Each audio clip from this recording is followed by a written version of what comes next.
Hello everyone and welcome back to another video. Today we're having a brief comparison between Shopify versus Squarespace. Which platform is best for your online business in 2026? Choosing the right platform for your online business depends on your goals, technical comfort and design, and how serious you are about e-commerce. Here is a clear comparison to help you decide. So starting with Shopify. Starting with Shopify, it's a fully hosted all-in-one e-commerce platform designed specifically for selling online. It includes everything you need out of the box: hosting, security, payments, inventory management, and customer checkout.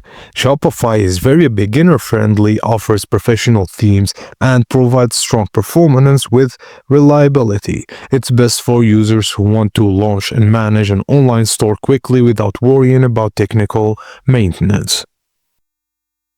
Now moving on to Squarespace. Squarespace is a website builder known for its design-forward templates and ease of use. It supports e-commerce, but it is as much as a content and brand platform as it is a store.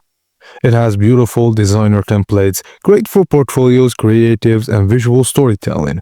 And it has a drag-and-drop editor, no coding needed, and a built-in hosting, analytics, blogging, and basic e-commerce tools. It's best for creative artists, photographers, and small shops with a few products. And that's it, guys. As simple as that. Thank you for watching, and please don't forget to like and subscribe for more tips and tricks like this.